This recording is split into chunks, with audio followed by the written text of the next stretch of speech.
ನಮಸ್ತೆ viewers, welcome back to my DLS kitchen and blogs. ಇವತ್ತು ಪಡವಲಕಾಯಿ ಬಸ್ಸಾಂಬಾರ್ ರೆಸಿಪಿ ತೋರಿಸ್ತಿದ್ದೀನಿ. ಫಸ್ಟು ನಾವಿಲ್ಲಿ ತೊಗರಿಬೇಳೆ ಒಂದು ಟೀ ಗ್ಲಾಸಲ್ಲಿ 1 ಗ್ಲಾಸಷ್ಟು ತೊಗರಿಬೇಳೆನ ಒಂದೇ ಒಂದು ವಿಷಲ್ ಹೊಡಿಸ್ಬಿಟ್ಟು ಬೇಯಿಸ್ಕೋಬೇಕು. ಬೇಯಿಸ್ಕೊಂಡಾದ್ಮೇಲೆ ಇದಕ್ಕೆ ಪಡವಲಕಾಯಿ ಹಾಕೋಣ. ತೊಳೆದು ಕಟ್ ಮಾಡಿಟ್ಟಿರೋ ಪಡವಲಕಾಯಿಗಳು ಹಾಕೋಬೇಕು. ಎರಡನ್ನೂ ಒಟ್ಟಿಗೆ ಹಾಕ್ಬಿಟ್ರೆ ಏನಾಗುತ್ತೆ ಅಂದರೆ ಪಡವಲಕಾಯಿ ಸ್ಮ್ಯಾಶ್ ಆಗಿಬಿಡುತ್ತೆ ಬೇಳೆ ಜೊತೆ. ಸೊ ಹಂಗಾಗಿ ಫಸ್ಟು ಬೇಳೆನ ಒಂದು ವಿಷಲ್ ಹೊಡೆಸ್ಕೊಂಡು ಆಮೇಲೆ ಪಡವಲಕಾಯಿನ ಹಾಕ್ಕೊಂಡು ಮತ್ತೆ ಒಂದು ವಿಷಲ್ ಹೊಡೆಸ್ಕೋಬೇಕು. ಹಾಗೆ ಪಡವಲಕಾಯಿ ಹಾಕ್ಕೊಂಡ್ಮೇಲೆ ಅದಕ್ಕೆ ಸ್ವಲ್ಪ ಒಂದು 1/2 ಗ್ಲಾಸಷ್ಟು ನೀರು ಹಾಕಿ ಮತ್ತೆ ಒಂದು ವಿಷಲ್ ಹೊಡೆಯೋಕ್ಕೆ ಇಟ್ಕೊಳ್ಳೋಣ. ಇದಕ್ಕೆ ಒಂದು ಸ್ಪೂನಷ್ಟು ಸಾಲ್ಟ್ ಹಾಕೊಳ್ಳೋಣ. 1 ಸ್ಪೂನ್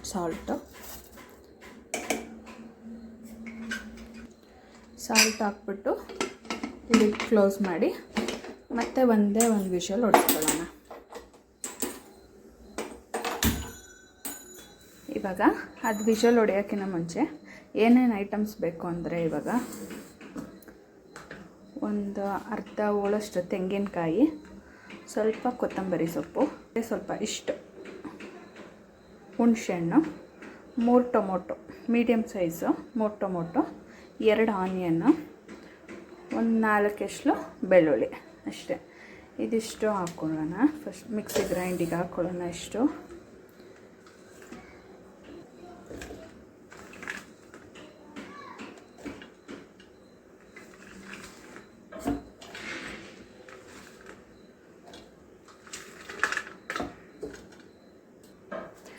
ಇದ್ರ ಜೊತೆಗೆ 2 ಸ್ಪೂನು, ಈ ಸ್ಪೂನಲ್ಲಿ 2 ಸ್ಪೂನು ಸಾಂಬಾರು ಪುಡಿ, ಬೇಳೆ ಸಾಂಬಾರು ಪುಡಿ ಇರುತ್ತಲ್ಲ ಮನೆಯಲ್ಲಿ, ಆ ಸಾಂಬಾರು ಪುಡಿ ಹಾಕೊಳ್ಳೋಣ. ಇದಕ್ಕೆ ಇನ್ನೊಂದು ಸೀಕ್ರೆಟ್ ಇಂಗ್ರೀಡಿಯೆಂಟ್ಸ್ ಅಂದರೆ ನಾವು ಮುಂಚೆ ಒಂದು ವಿಷಲ್ ಹೊಡ್ಸ್ಕೊಂಡಿರೋ ಬೇಳೆ ಇರುತ್ತಲ್ಲ, ಇದನ್ನು ಹಾಕ್ಕೊಳ್ಳೋಣ. ಸಾಂಬಾರು ಟೇಸ್ಟ್ ತುಂಬ ಚೆನ್ನಾಗಿ ಬರುತ್ತೆ. ಇದೆಲ್ಲ ಹಾಕ್ಕೊಂಡು ಇವಾಗ ರುಬ್ಕೋಬೇಕು.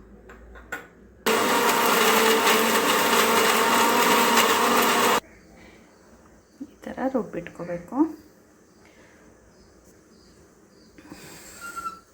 ಒಗ್ಗರಣೆಗೆ 10 ಈರುಳ್ಳಿ ಕಟ್ ಮಾಡಿರೋದು, 1/4 ಭಾಗ ಟೊಮೊಟೊ, ಕೊತ್ತಂಬರಿ, 1 ಮೆಣಸಿನ್ಕಾಯಿ ಒಗ್ಗರಣೆಗೆ, ಸ್ವಲ್ಪ ಸಾಸಿವೆ ಹಾಕ್ಕೋಬೇಕು. ಪಲ್ಯಕ್ಕೆ ಸಣ್ಣದಾಗಿ ಕಟ್ ಮಾಡ್ಕೊಂಡಿರೋ ಈರುಳ್ಳಿ, 1 ಮೆಣಸಿನ್ಕಾಯಿ, ಕರಿಬೇವು, ಕಾಯಿ ತುರಿ, ಇದಿಷ್ಟನ್ನು ಹಾಕ್ಕೋಬೇಕು. ಇವಾಗ ಅದು ವಿಷಲ್ ಹೊಡೆದ್ಮೇಲೆ ಈ ಥರ ಬಸ್ಕೋಬೇಕು. ಕೆಳಗಡೆ ಈ ಥರ ನೀರು ಬಂದಿರುತ್ತೆ, ಮೇಲ್ಗಡೆ ಪಡವಲಕಾಯಿ ಮತ್ತು ಬೇಳೆ. ಇವಾಗ ನಾವು ಸಾಂಬಾರು ಒಗ್ಗರಣೆ ಮಾಡ್ಕೊಳ್ಳೋಣ.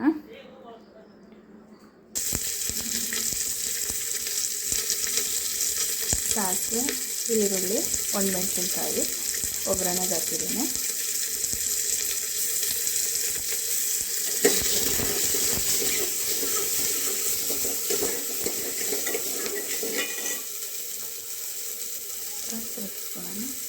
ಇದಕ್ಕೆ ನಾವಿವಾಗ ರುಬ್ಬಿಟ್ಕೊಂಡಿದ್ವಲ್ವ ಮಸಾಲೆ, ಅದನ್ನು ಹಾಕ್ಕೋಬೇಕು.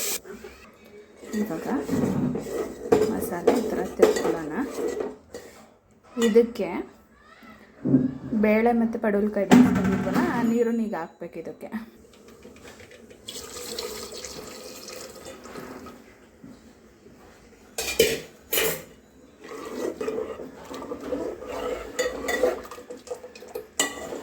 ಮತ್ತು ಇದಕ್ಕೆ ನಾನು 1 ಗ್ಲಾಸಷ್ಟು ನೀರು ಹಾಕ್ತಿದ್ದೀನಿ.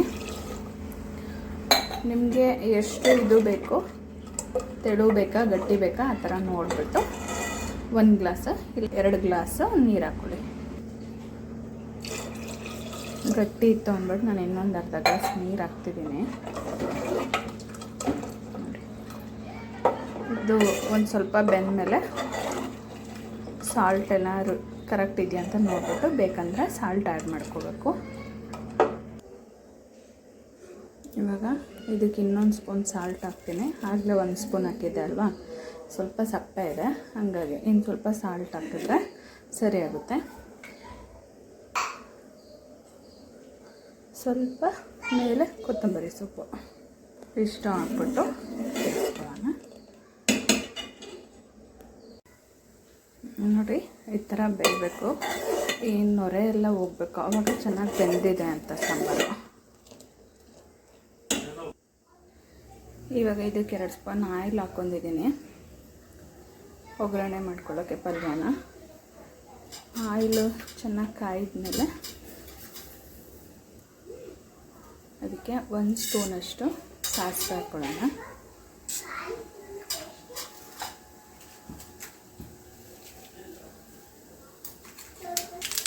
ಇವಾಗ ಒಣಮೆಣಸಿನ್ಕಾಯಿ ಒಗ್ಗರಣೆ ಹಾಕ್ಕೊಂಡು ಸ್ವಲ್ಪ ಕರಿಬೇವು ಸೊಪ್ಪು ಒಗ್ಗರಣೆ ಹಾಕೊಳ್ಳೋಣ.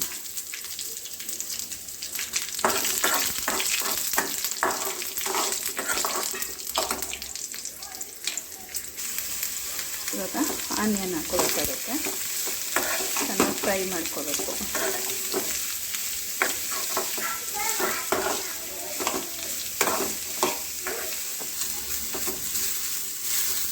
ಈ ಥರ ಫ್ರೈ ಆಗಬೇಕು.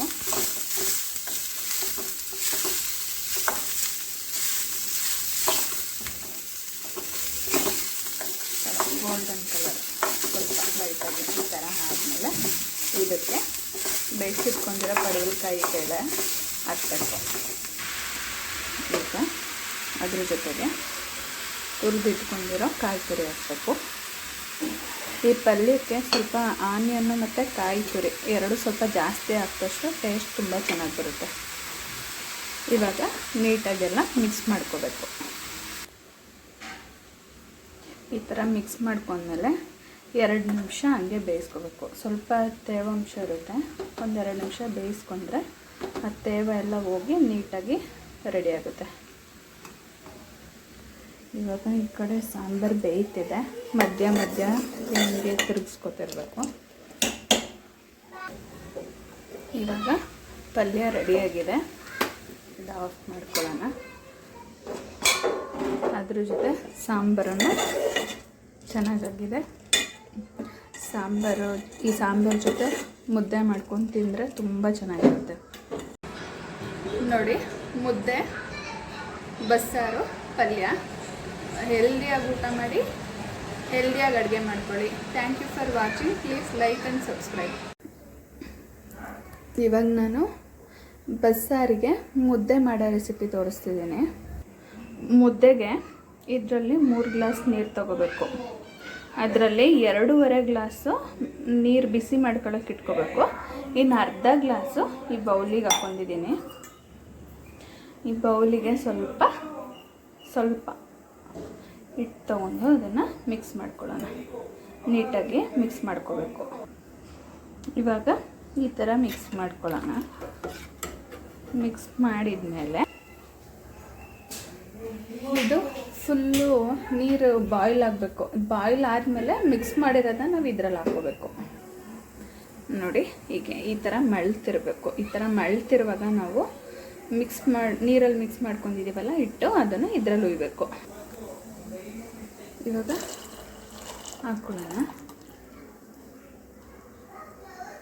ಇವಾಗ ನೋಡಿ, ಒಂದು ಸ್ವಲ್ಪ ಈ ಥರ ಮಿಕ್ಸ್ ಮಾಡ್ಕೊಳ್ಳೋಣ. ಈ ಅಳತೆ ಕರೆಕ್ಟಾಗಿ ಮಾಡ್ಕೊಂಡ್ರೆ ಕರೆಕ್ಟಾಗಿ ಬರುತ್ತೆ ಮುದ್ದೆ. 3 ಮುದ್ದೆಗೆ ಈ ಅಳತೆ ಮಾಡ್ಕೋಬೇಕು.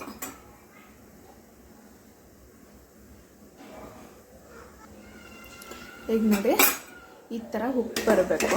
ಈ ಟೈಮಲ್ಲಿ ನಾವು ಹಿಟ್ಟು ಹಾಕ್ಕೋಬೇಕು. ಇದಕ್ಕೆ ರಾಗಿ ಹಿಟ್ಟಿದೆಲ್ಲ ಅದನ್ನು ಹಾಕ್ಕೋಬೇಕು.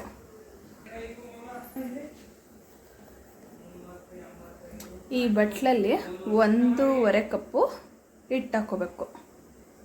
ಮಳ್ತಿರ್ಬೇಕಿದ್ರೆ ಈ ಬಟ್ಲಲ್ಲಿ 1.5 ಕಪ್ಪು ಹಿಟ್ಟು ಹಾಕ್ಕೋಬೇಕು. ಹೀಗೆ ಬೇಯಬೇಕು ಸ್ವಲ್ಪ ಟೈಮು. ನಾನು ಇವಾಗ ಒಂದು ಟಿಪ್ಸ್ ಹೇಳ್ತೀನಿ ನಿಮಗೆ. ಈ ಥರ ಉಪ್ಪಬೇಕಿದ್ರೆ ಈ ಥರ ಸ್ಪೂನನ್ನು ಈ ಥರ ಇಟ್ಟರೆ ಅಥವಾ ಈ ಥರ ಒಳಗಡೆ ಹಾಕ್ಬಿಟ್ರೆ ಹಿಟ್ಟು ಹೊರಗಡೆಯಿಂದ ಆಚೆ ಉಕ್ಕಲ್ಲ, ಅವಾಯ್ಡ್ ಆಗುತ್ತೆ. ಈ ಥರ ಇಟ್ಟರೂ ಅಷ್ಟೇ ಹಿಟ್ಟು ಆಚೆ ಉಕ್ಕಲ್ಲ, ಅವಾಯ್ಡ್ ಆಗುತ್ತೆ. ಈ ಥರ ಚೆನ್ನಾಗಿ ಒಂದು 10 ಮಿನಿಟ್ಸ್ ಬೆಂದರೆ ಸಾಕು. ಈ ಥರ ಬೆಂದರೆ 10 ಮಿನಿಟ್ಸ್ವರೆಗೂ ಮುದ್ದೆ ಅಂಟಲ್ಲ, ಪರ್ಫೆಕ್ಟಾಗಿ ರೆಡಿ ಆಗುತ್ತೆ. 10 ಮಿನಿಟ್ಸ್ವರೆಗೂ ಈ ಥರ ಬೇಯಿಸ್ಕೋಬೇಕು. ಹಿಂಗೆ ನೋಡಿ, ಈ ಥರ ಬೆಂದಮೇಲೆ ಮುದ್ದೆ ಕೋಲ್ ತೊಗೊಂಡು ತಿರ್ಕೋಬೇಕು. ಈ ಥರ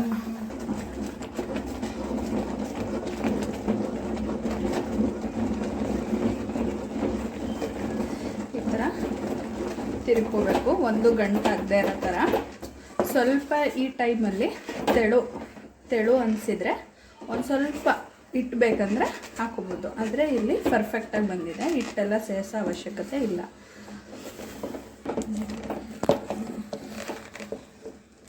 ಚೆನ್ನಾಗಿ ತಿರುಗಬೇಕು. ಆದರೆ ಇವಾಗ ಪರ್ಫೆಕ್ಟಾಗಿ ಮುದ್ದೆ ರೆಡಿಯಾಗಿದೆ. ಇವಾಗ ಈ ಥರ ಹೊಂದಿಸ್ಕೋಬೇಕು. ಆವಾಗ ಗಂಟೆ ಏನಿರುತ್ತೆ ಅದೇನೂ ಇರಲ್ಲ, ಎಲ್ಲ ನೀಟಾಗಿ ಹೋಗುತ್ತೆ. ಇವಾಗ ಈ ಥರ ಮುಟ್ಟಿದ್ರೆ ಅಂಟ್ಕೋಬಾರ್ದು ಕೈಗೆ, ಆವಾಗ ಪರ್ಫೆಕ್ಟಾಗಿ ರೆಡಿಯಾಗಿದೆ ಅಂತ. ಇವಾಗ ಮುದ್ದೆ ಕಟ್ಕೊಳ್ಳೋಣ. ಈಗ ಸ್ವಲ್ಪ ಎಷ್ಟು ಬೇಕಷ್ಟು ಇಟ್ಟಿದೆ, ಒಂದು ಪ್ಲೇಟಿಗೆ ಹಾಕ್ಕೊಳ್ಳೋಣ. ಸ್ವಲ್ಪ ನೀರು ಹಚ್ಕೊಳ್ಳೋಣ, ಕೈಗೆ ಸುಡಬಾರ್ದು ಅಂತ.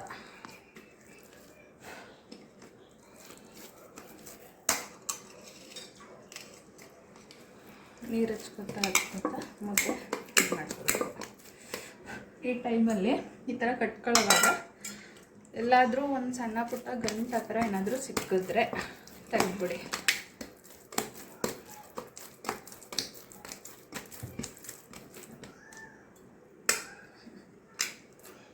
ಬಿಸಿ ಬಿಸಿ ಮುದ್ದೆ ರೆಡಿ.